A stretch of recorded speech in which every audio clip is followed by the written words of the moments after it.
El 25 de junio del año 1967, el mundo presenció la primera transmisión televisiva vía satélite de la historia. Se calcula que fue vista por unas 350 millones de personas de 26 países distintos, a los cuales se les dio la oportunidad de presentar en un breve tiempo algunos de sus paisajes más llamativos o algunos de sus monumentos más emblemáticos. Pero cuando le tocó el turno a Inglaterra, para sorpresa de todos, aparecieron los Beatles, esa gran agrupación famosa de Liverpool, estrenando una de sus canciones más conocidas, All You Need Is Love. Todo lo que necesitas es amor. De inmediato la canción se convirtió en un éxito total y los hippies la adoptaron como una de sus canciones lemas. Aparte de que el tema gustó mucho, indudablemente, su mensaje central parece haber conectado con el anhelo de mucha gente. La década de los 60 fue una época muy convulsa y en la que se produjeron cambios importantes en el mundo occidental. Fue la época de protesta contra la guerra, de protesta contra el materialismo, de protesta contra las estructuras sociales convencionales. Y muchos creyeron que la solución para casi todos los males de Occidente se resumía en dos palabras: amor y comunidad.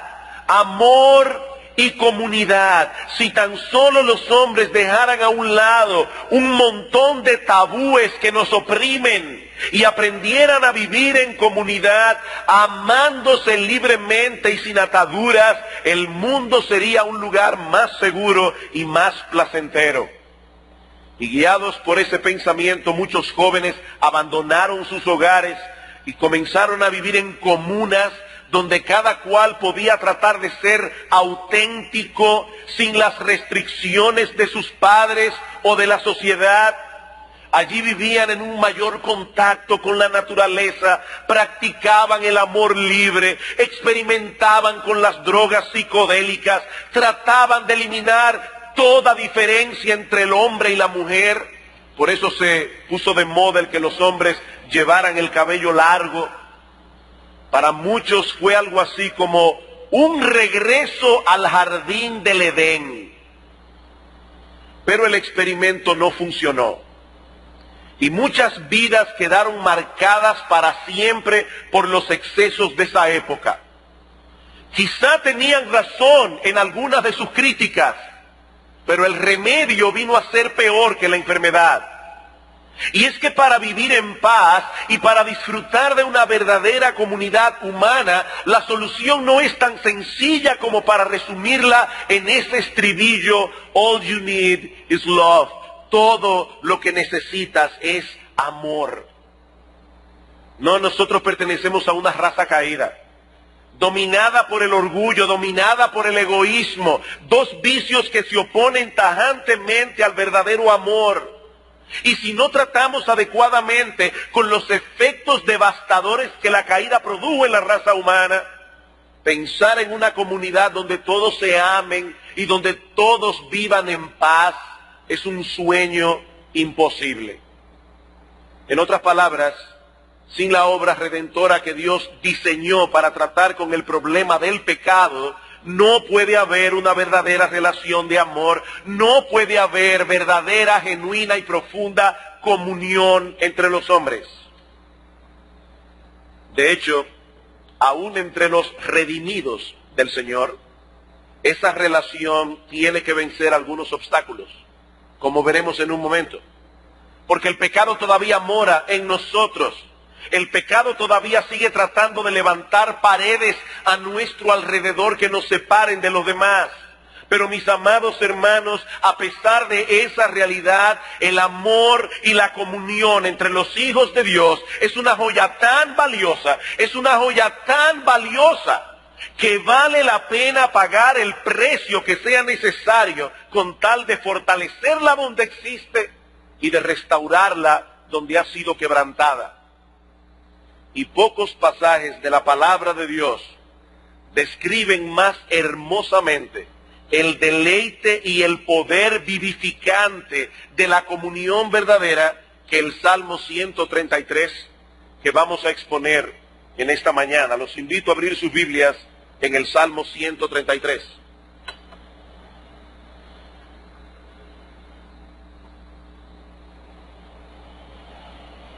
Mirad cuán bueno y cuán delicioso es habitar los hermanos juntos en armonía.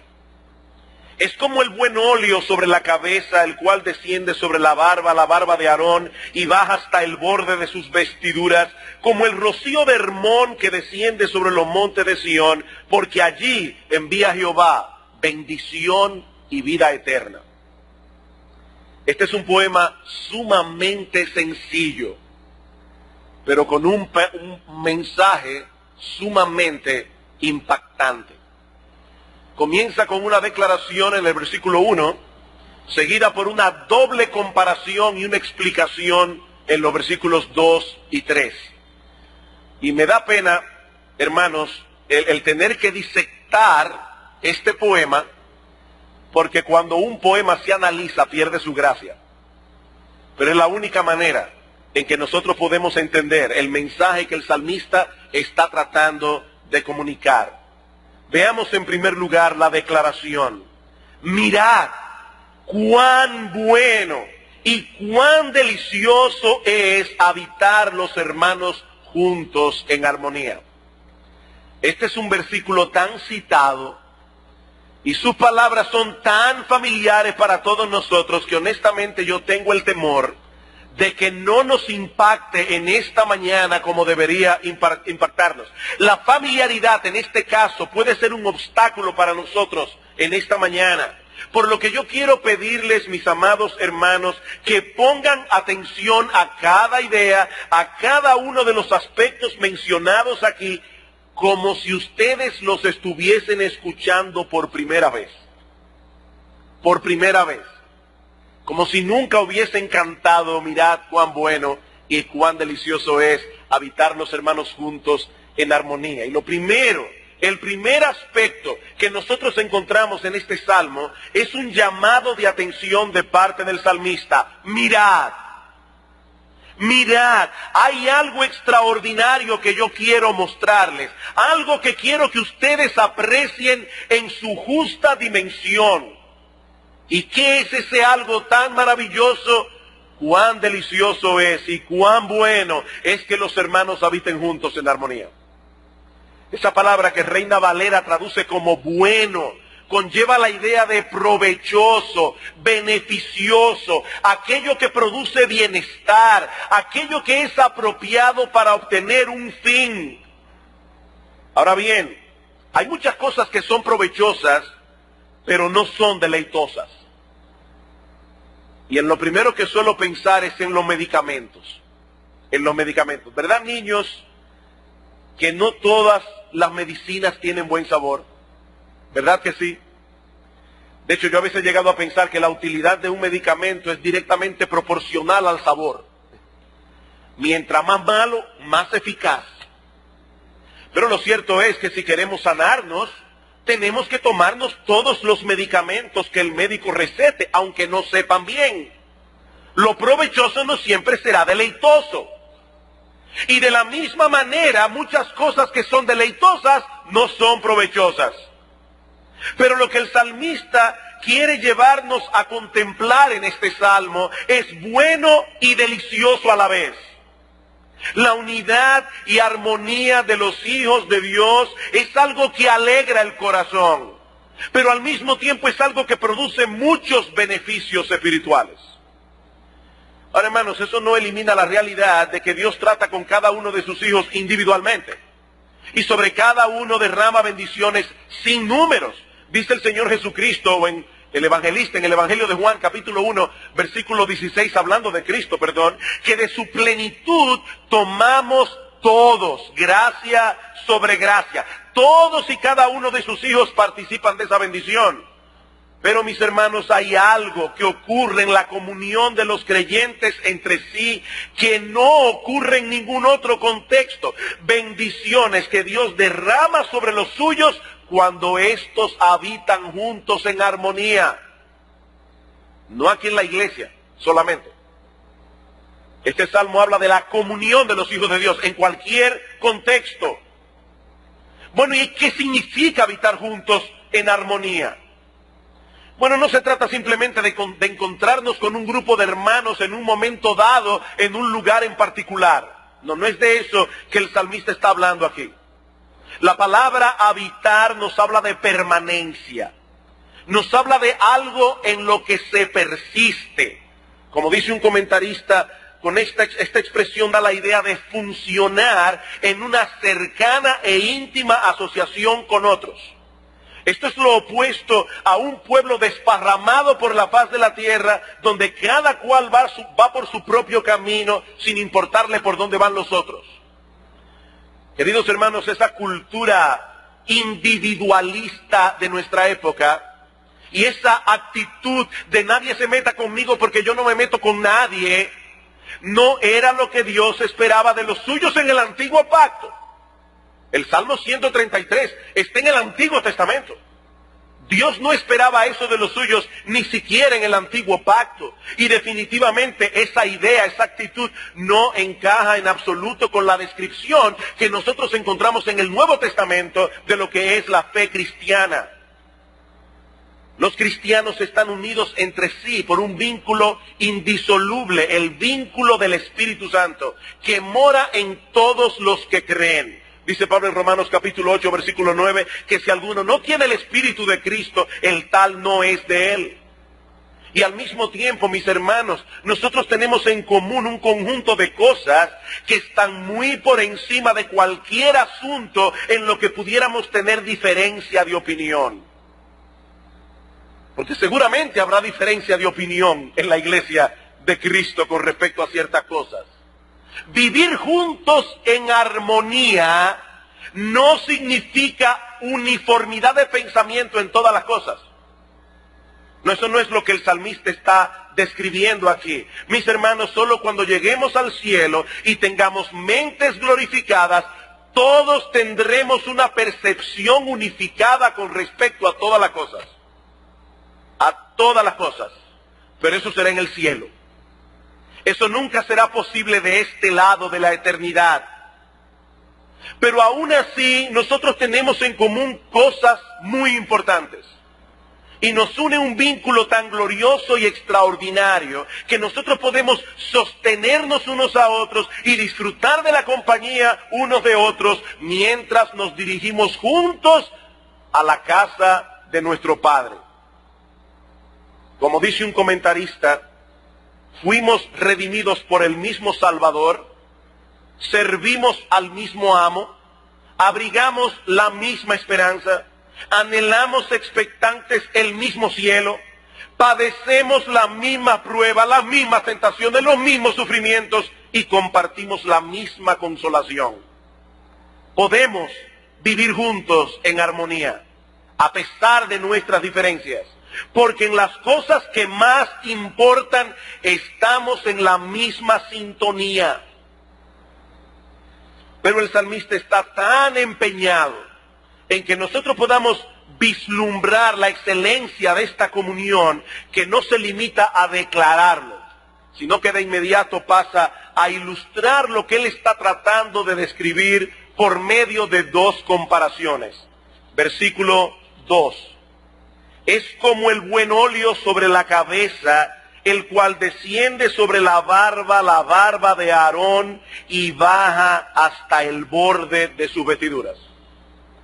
Yo sé que esta imagen no nos resulta familiar, pero era sumamente apropiada para los lectores originales del Salmo 133.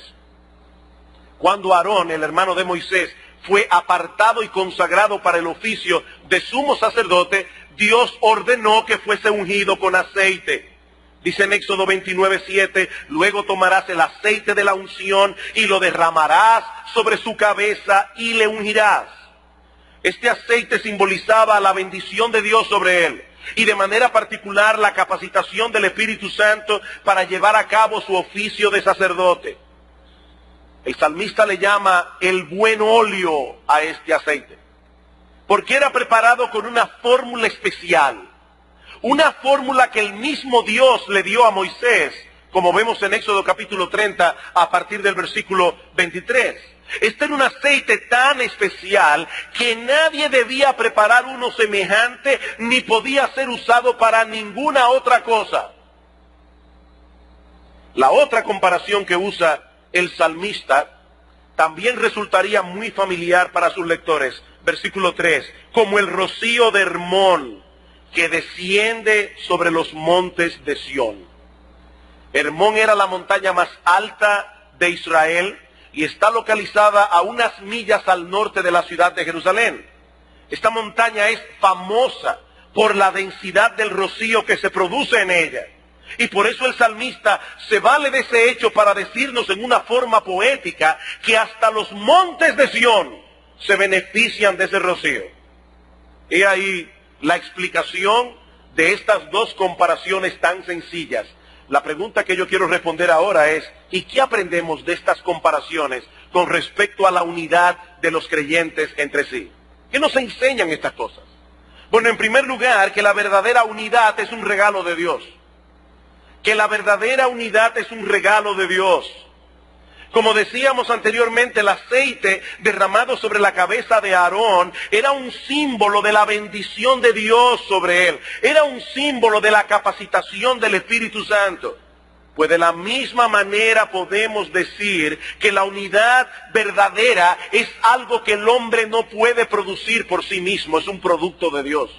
Es un producto de Dios. De hecho, el texto enfatiza que esta bendición desciende de lo alto. 3 veces aparece en este pequeño salmo la palabra desciende. Es como el buen óleo sobre la cabeza, el cual desciende sobre la barba y baja, es la misma palabra hebrea. Y desciende hasta el borde de su vestidura, como el rocío de Hermón que desciende sobre los montes de Sión. Esta unidad desciende del trono mismo de Dios. Del trono mismo de Dios. La falta de armonía, la hostilidad que entró en el mundo como consecuencia del pecado, solo puede ser resuelta por una acción de Dios. Por una acción de Dios. Eso se ve más claramente en el Nuevo Testamento. Vamos a Efesios capítulo 2. Carta de Pablo a los Efesios capítulo 2, versículo 13, hablando de la obra de Cristo, dice Pablo, pero ahora en Cristo Jesús, vosotros que en otro tiempo estabais lejos, habéis sido hechos cercanos por la sangre de Cristo, porque Él es nuestra paz, que de ambos pueblos hizo uno. ¿Cómo? Derribando la pared intermedia de separación, aboliendo en su carne las enemistades, la ley de los mandamientos expresados en ordenanzas, para crear en sí mismo de los dos un solo y nuevo hombre, haciendo la paz, y mediante la cruz reconciliar a ambos en un solo cuerpo, matando en ella las enemistades. Hermanos, en palabras más sencillas, nosotros los cristianos ya somos uno. Esa es una realidad.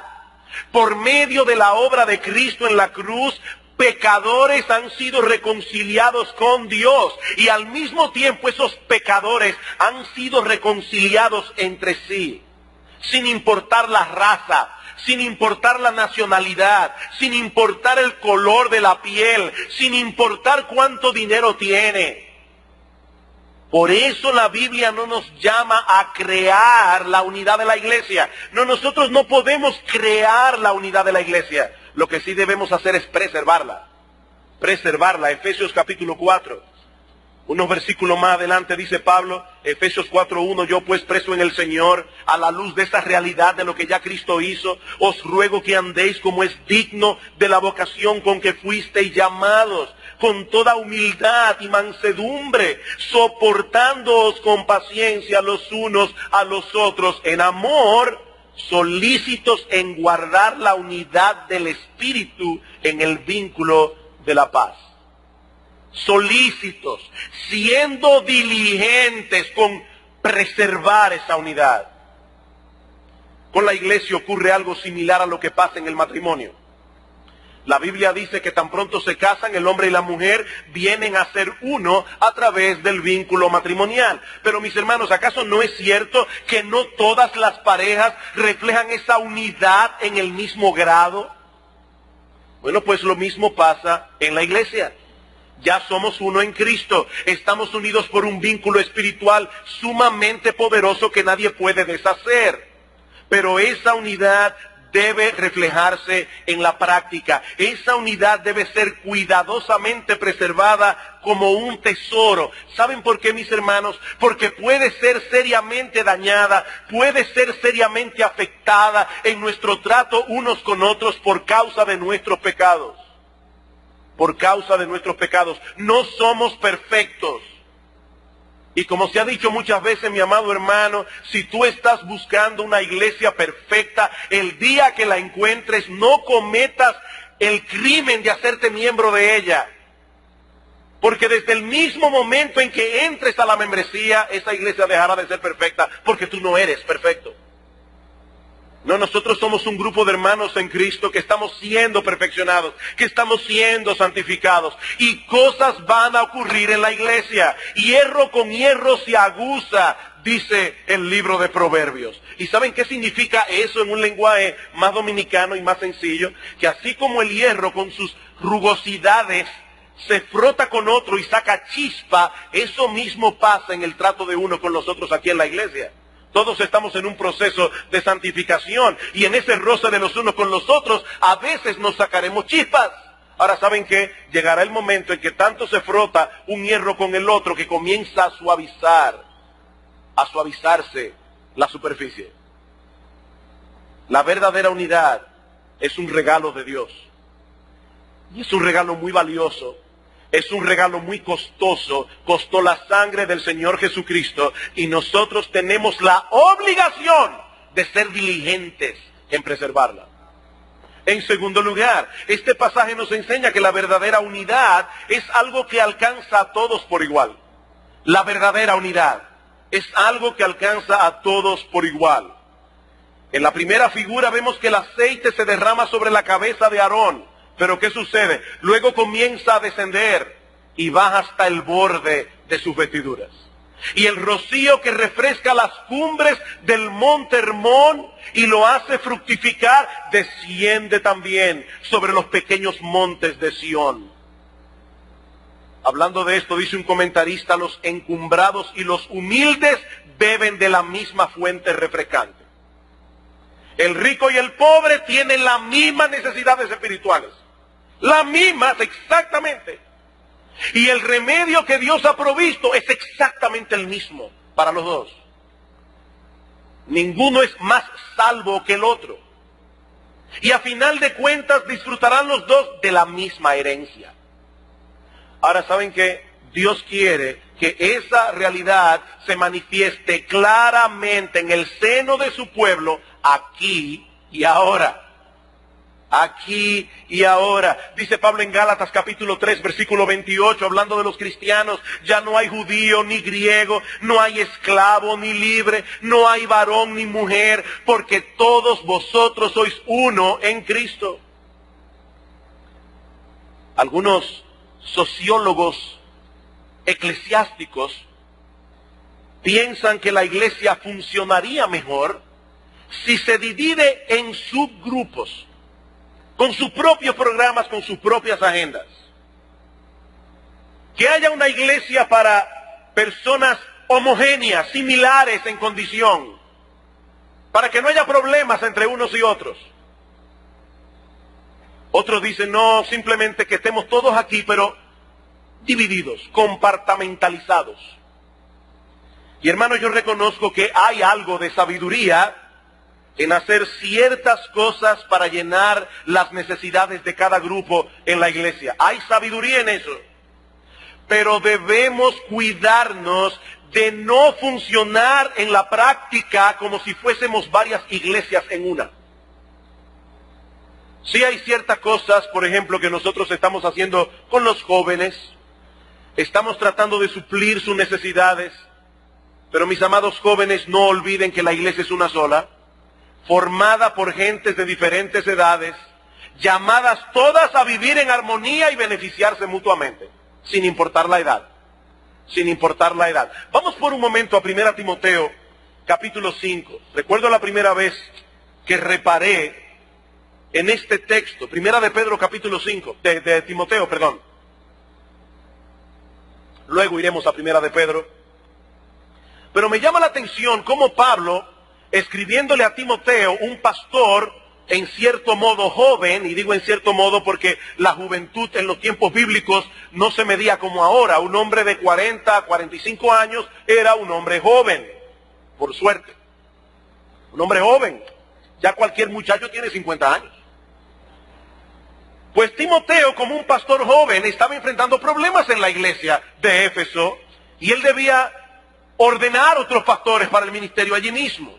Sin embargo, noten lo que Pablo le dice en 1 Timoteo 5:1. No reprendas al anciano, sino exhórtale como a padre, a los más jóvenes como a hermanos, a las ancianas como a madres, a las jovencitas como a hermanas, con toda pureza. ¿Qué nosotros tenemos aquí? Al mismo pastor tratando con todos en la iglesia. El mismo pastor, el mismo liderazgo, tratando con las ancianas, tratando con las jovencitas, tratando con los ancianos, tratando con los jóvenes. El mismo liderazgo. 1 de Pedro, capítulo 5. 1 de Pedro, capítulo 5, versículo 5. Igualmente, jóvenes, estad sujetos a los ancianos, y todos sumisos unos a otros, revestidos de humildad, porque Dios resiste a los soberbios, Dios da gracia a los humildes. Hace ya un tiempo nosotros estudiamos 1 de Pedro. Y cuando llegamos al capítulo 5, los versículos 1 al 4, vimos que la palabra anciano allí se refiere a los líderes de la iglesia. Se suponía que un hombre que era puesto en el liderazgo de una iglesia debía ser un hombre maduro, un hombre de experiencia. Ahora, si esta palabra anciano designa primariamente a los líderes de la iglesia, ¿por qué se les manda a los jóvenes en particular a que se sometan a ellos? ¿Acaso no deben todos los adultos respetar el liderazgo de la iglesia? Sin importar la edad. Sí, pero es indudable que los jóvenes suelen tener más dificultad para respetar el liderazgo. Tienen más dificultad para seguir el consejo de las personas mayores en general. Y por eso Pedro les está diciendo aquí, jóvenes, sométanse a sus ancianos, sean humildes, porque Dios resiste a los soberbios, Dios da gracia a los humildes. Queridos jóvenes, nos alegra ver de todo corazón que algunos de ustedes han comenzado a asumir cierto liderazgo en la iglesia. Y quiere el Señor que puedan seguir desarrollando eso. Ahora, nunca olviden que algunos han transitado ya por un camino que ustedes apenas están comenzando a transitar. Y si bien esos ancianos o esas personas mayores en la iglesia no tienen el mismo brío que ustedes tienen, ellos sí tienen una experiencia que ustedes necesitan. Una experiencia. Y Dios espera que la iglesia se beneficie de eso. Nosotros de vuestro brío, ustedes de nuestra experiencia y madurez. Unidad, armonía. Pero para ser justo también debo decir algo a los hermanos que están en otra etapa más madura de la vida. Mis hermanos adultos, no olviden que muchos de estos jóvenes ya forman parte de la iglesia y que ellos serán nuestros relevos cuando nosotros no estemos aquí. He oído a algunos adultos quejándose de que los jóvenes, algunos jóvenes de la iglesia no saludan. Pero ¿saben qué? Yo creo que también hay algunos jóvenes que tienen una queja justa en cuanto al hecho de que algunos adultos tampoco saludan. Solamente saben echar boches o decir alguna cosa que no está bien. No, mis hermanos, no. Hermanos, nosotros tenemos que hacer el esfuerzo de acercarnos unos a otros. Porque así como ellos deben mirarnos a nosotros con todo respeto y aceptar humildemente dirección, así también las Escrituras nos manda a velar por nuestros hermanos más pequeños. Y el hermano Miguel Linares predicó acerca de eso el domingo pasado. Esa expresión, los hermanos más pequeños, se puede aplicar de muchas maneras. De muchas maneras. Puede ser un viejo creyente en relación a un nuevo creyente. Puede ser un hermano adulto en relación a un hermano más joven. Puede ser un hermano en cierta condición económica en relación a un hermano con una situación económica más difícil. La verdadera unidad los alcanza a todos. En tercer lugar, estas figuras también nos enseñan que la verdadera unidad es refrescante y vivificante. La verdadera unidad es refrescante y vivificante. Estas dos figuras, el monte Hermón, el óleo que baja por la cabeza y el cuerpo de Aarón, lo que hacen es subrayar la enseñanza del versículo 1. ¿Y cuál es la enseñanza del versículo 1? Que es provechoso y deleitoso que los hermanos habiten juntos en armonía. Ese óleo que se derramaba sobre la cabeza de Aarón desprendía un aroma que era disfrutado por todos los que estaban a su alrededor. Y el rocío de Hermón era una fuente de vida y frescura. De igual manera, ese óleo que se derramaba sobre la cabeza de Aarón, esa bendición del Espíritu Santo sobre él, al mismo tiempo era transmitida a través del sumo sacerdote a la congregación cuando él los bendecía. Hay una fuente aquí, hay algo que está pasando de un lugar a otro. Pues lo mismo ocurre cuando los hermanos habitan juntos en armonía. Mis hermanos, Dios no creó al hombre para vivir en soledad. Dios no creó al hombre para vivir en aislamiento. No es bueno que el hombre esté solo. Y yo sé que Dios dijo eso antes de crear el matrimonio. Pero esa declaración, no es bueno que el hombre esté solo, es una declaración general, que en Génesis 2:18 se está aplicando al matrimonio. Pero lo cierto es que no es bueno que el hombre esté solo. No es bueno. El alma que busca su propio deseo se aísla, dice el libro de Proverbios. Se aísla. Yo no quiero que nadie me llame la atención. Yo no quiero que nadie vea mis faltas. Ningún ser humano está completo en sí mismo. Ningún ser humano. Nos necesitamos mutuamente, mis hermanos.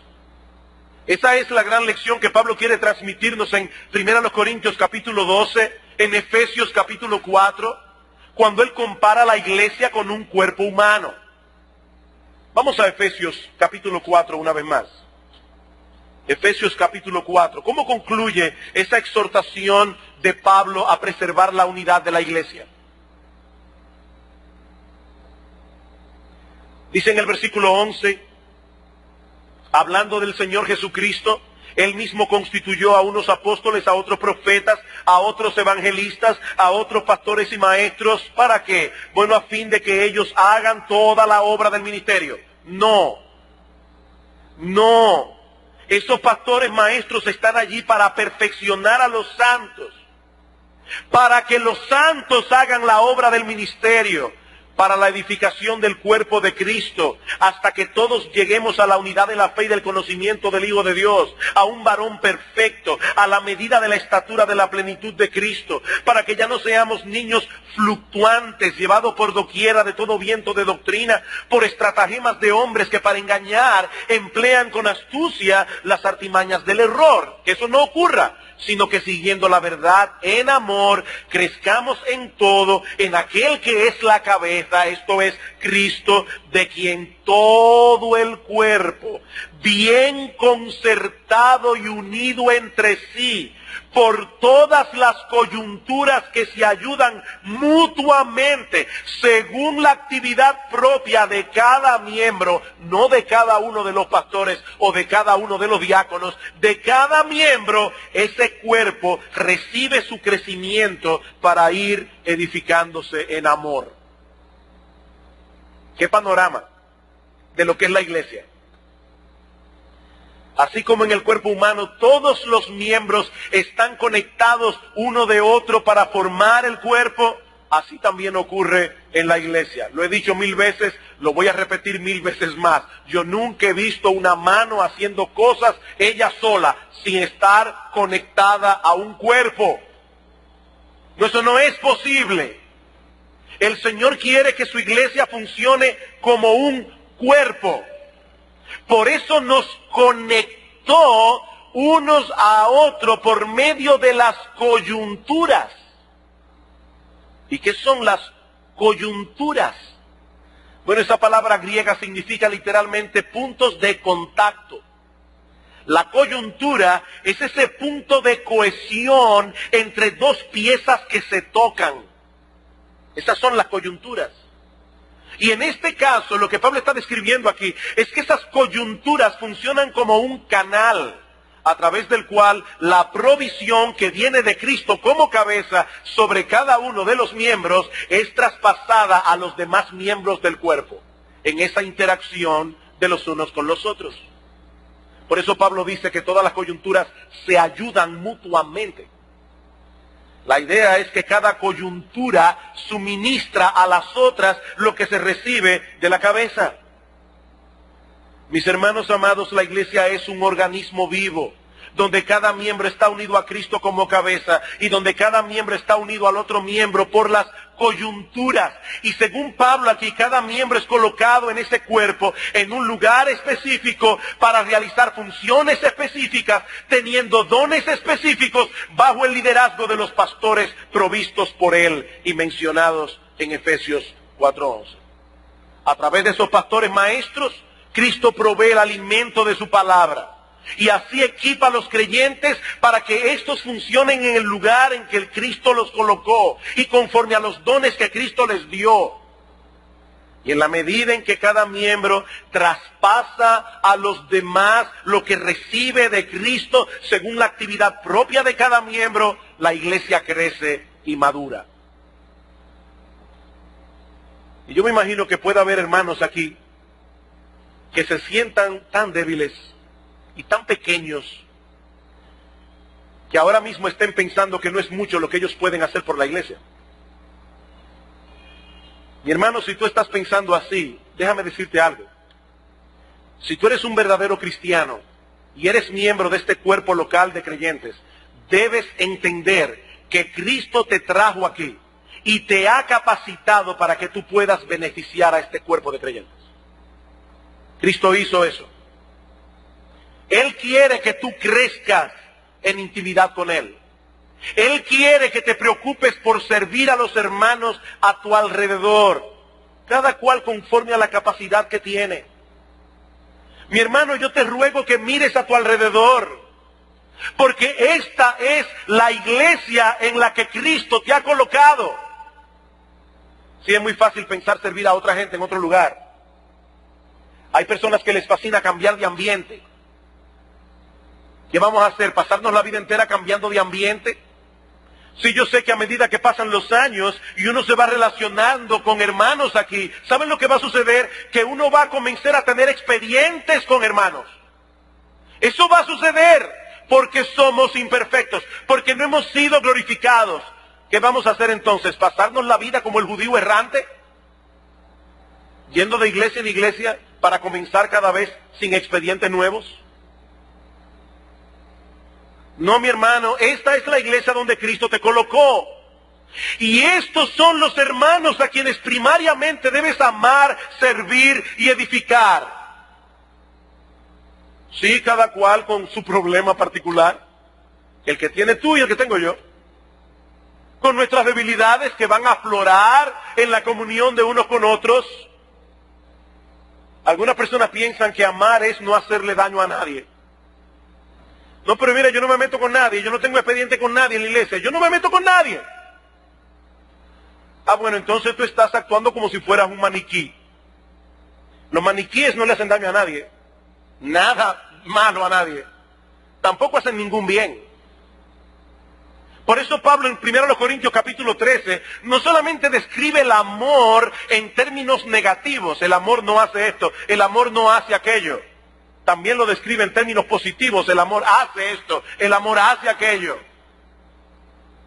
Y estos son los hermanos, estos que están aquí, a los que Dios te llama a amar, servir y edificar. Y si te aíslas, mi amado hermano, no crecerás como debieras, ni serás usado por Dios para el crecimiento de otros. Ahora el salmista quiere asegurarse de que su enseñanza encuentre un lugar en nuestros corazones. Así que no se limita a hacer una comparación para ilustrar su descripción o declaración del versículo 1, sino que de una forma clara y llana nos explica por qué es tan excelente y beneficiosa la comunión y la unidad de los hijos de Dios. Versículo 3. Como el rocío de Hermón que desciende sobre los montes de Sión, porque allí envía Jehová bendición y vida eterna. Allí envía Jehová bendición y vida eterna. Esa palabra enviar puede ser traducida también constituir, designar, ordenar. Dios ha ordenado, Dios ha mandado, Dios ha decretado soberanamente que algunas cosas ocurran en el contexto de su pueblo habitando juntos en armonía. Él ha decretado eso. Él ha decretado que la vida de sus hijos florezca, que la vida de sus hijos se fortalezca en ese contexto, los hermanos habitando juntos en armonía. Y aún ha decretado que algunas personas encuentren en esa comunión el don de la vida eterna. Allí envía Jehová bendición y vida eterna. Y pensaba en Juan capítulo 13, versículo 34, un mandamiento nuevo os doy, que os améis unos a otros como yo os he amado. Y luego dice Cristo, así conocerá el mundo que sois mis discípulos, si tuviereis amor los unos por los otros. Y en Juan capítulo 17 dice, Padre, yo te ruego por estos, y no solamente por estos, sino también por los que han de creer en mí, por la palabra de ellos, para que sean uno, Padre, uno como yo en ti y tú en mí. ¿Saben para qué? Para que el mundo crea que tú me enviaste.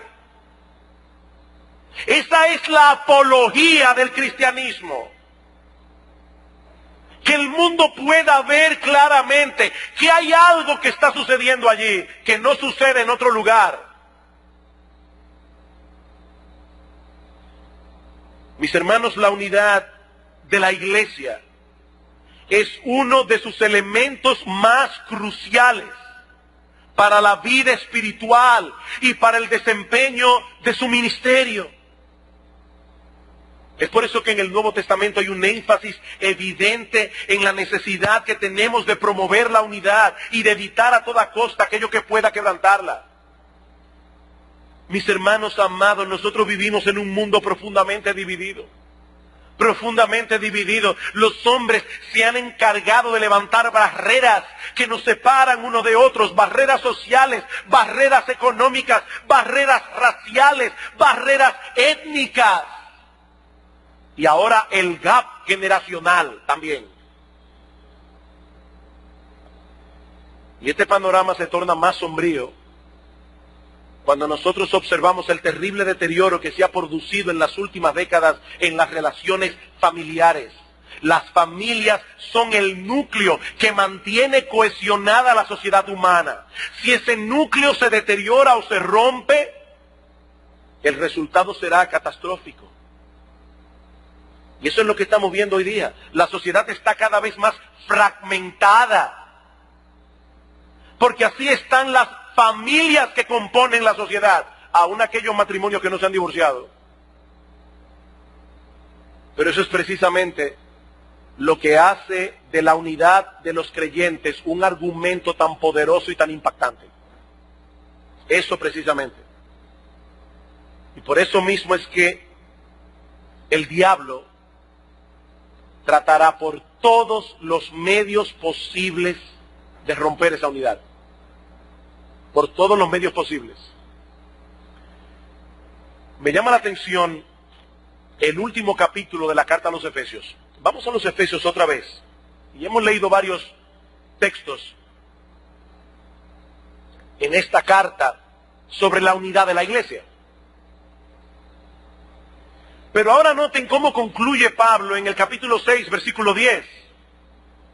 Por lo demás, hermanos míos, En consecuencia con todo lo que yo he venido diciendo acerca de la iglesia, acerca del cristiano en el mundo, acerca de las familias, por todo eso, hermanos míos, fortaleceos en el Señor y en el poder de su fuerza, vestíos de toda la armadura de Dios, para que podáis estar firmes contra las acechanzas del diablo, porque no tenemos lucha contra sangre y carne, sino contra principados, contra potestades, contra los gobernadores de las tinieblas de este siglo, contra huestes espirituales de maldad en las regiones celestes. ¿Qué es lo que Pablo está diciendo aquí? Que hay un diablo que está tratando de derrumbar todo lo que Dios quiere edificar, y al mismo tiempo un diablo que quiere volver a edificar lo que Dios ya derribó. Leímos en el capítulo 2 que esa pared intermedia de separación, Cristo la derribó. El diablo quiere construirla otra vez. Lo que Pablo está diciendo a los hermanos en Éfeso es que todo lo que él ha dicho ya no es tan fácil de llevar a la práctica. ¿Saben por qué? Porque nosotros tenemos un enemigo que se va a oponer con toda la astucia que él tiene para impedir que eso sea una realidad. Por eso dice, por lo demás, hermanos míos, a la luz de todo esto que yo he venido diciendo, fortalezcanse en el Señor y en el poder de su fuerza. Porque hay un enemigo. Hay un enemigo. ¿Y sabes qué? Ese enemigo no puede hacer absolutamente nada sin tu consentimiento. Él no puede hacer nada sin tu consentimiento. Y ahora yo te pregunto, mi amado hermano, ¿qué tanto estás contribuyendo tú a que la enseñanza de este salmo sea una realidad en medio de esta iglesia? De esta iglesia. ¿A cuáles hermanos estás beneficiando tú? ¿Y de cuáles tú te estás beneficiando? Espiritualmente hablando. ¿Has desarrollado tú aquí en la iglesia amistades edificantes? Hermanos que puedan acercarse a ti abiertamente y amonestarte, porque tú mismo les has dado esa apertura. Tú mismo les has pedido, mira mi hermano, yo quiero que nuestra amistad sea una amistad edificante. Estas son mis luchas y yo te doy permiso para que tú me preguntes cómo yo estoy andando en esas cosas. Mis hermanos, todos nosotros tenemos puntos ciegos. Todos. ¿Saben lo que es ese punto ciego? Cuando uno está manejando su vehículo y mira por el retrovisor y uno cree que la calle está libre. Es que en ese espejo hay un punto ciego donde tú no estás viendo. Leí en estos días una ilustración que me encontré muy apropiada. Dice, imagínese que usted tenga un restaurante, en una cafetería, y frente a usted hay un señor que está impecablemente vestido. Se nota que el individuo va a una reunión importante. El traje, los zapatos, el peinado, todo está perfecto, excepto que al comerse un sándwich se le quedó un poco de queso de untar aquí en el bigote. Y tú ves que el individuo se para y va a su reunión, va a salir de la cafetería, pero él no sabe que tiene el queso de untar aquí en el bigote. Alguien tiene que decírselo, porque él no se lo va a ver a sí mismo. Ahora yo te pregunto, mi hermano, ¿cómo reaccionas tú cuando alguien viene y te hace ver que tienes queso de untar en el bigote? ¿Cómo reaccionas?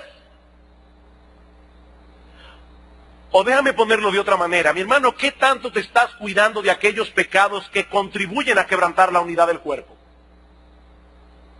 ¿Qué tanto te estás cuidando? Prejuicios. Prejuicios. Ah, ya yo sé por qué es que se está haciendo esto y aquello. Es más, ya debe haber personas pensando, yo sé por qué el pastor está predicando eso. Mire, hermano, usted no sabe por qué yo estoy predicando esto. El Salmo 133 fue escogido desde hace mucho tiempo para ser predicado en esta serie de sermones. Pero ese prejuicio, ese querer jugar a Sherlock Holmes y estar interpretando cada movimiento de todo el mundo, hermanos, eso quebranta la unidad de la iglesia. Nos volvemos sospechosos. El corazón no perdonador es otro problema. Yo decía hace un momento, en cualquier lugar del mundo En cualquier iglesia en el globo terráqueo, donde tú seas miembro por una cantidad X de tiempo, tú vas a tener expedientes con algunos hermanos. Van a haber roces, van a haber problemas, eso es una realidad. Por eso es que hay que tener un corazón perdonador, para poder seguir adelante y seguir viviendo juntos en armonía, aunque no seamos perfectos. Hipercriticismo. Otro problema. Hay personas que nunca tienen nada bueno que decir. Y después de esta misma prédica van a venir y van a decir, mire pastor, usted gritó demasiado. No hay nada bueno. Todo se está derrumbando. No hay nada bueno que decir. Como yo decía el domingo antes pasado, cuando Pablo escribe la carta a los Corintios, una iglesia con tantos problemas, lo primero que les dice es, yo siempre doy gracias a Dios por ustedes. Si hubiera sido tú el que escribiera la carta a los Corintios, hubiera dicho algo así. A los Corintios. Murmuraciones y chismes. ¿Qué tanto te estás cuidando, mi hermano amado, mi hermana amada, de todos esos pecados que quebrantan la unidad de la iglesia? Mirad cuán bueno y cuán delicioso es habitar los hermanos juntos en armonía. Allí envía Jehová bendición y vida eterna. Que el Señor nos ayude a seguir encaminándonos hacia la visión de llegar a ser una comunidad apasionada con la gloria de Dios y el Evangelio. Y no solamente eso, que en esta misma semana quiera el Señor que cada uno de nosotros comencemos a implementar ideas concretas que contribuyan a acercarnos a esa meta. Piénsalo ahí mismo, mi hermano, ahí, ahora mismo, piénsalo. ¿Qué tú vas a hacer esta semana? Esta semana, ¿qué cosa concreta? ¿A quién tú vas a llamar para orar con él? ¿Con quién te vas a reunir? ¿Por quién vas a orar esta semana? Cosas concretas para que el Señor nos siga encaminando hacia esa meta. Para la gloria de Dios, para el fortalecimiento de su pueblo y para nuestro testimonio en el mundo. Vamos a orar. Padre que estás en los cielos, nosotros queremos darte muchas gracias, oh bendito Rey y Salvador, por tu palabra.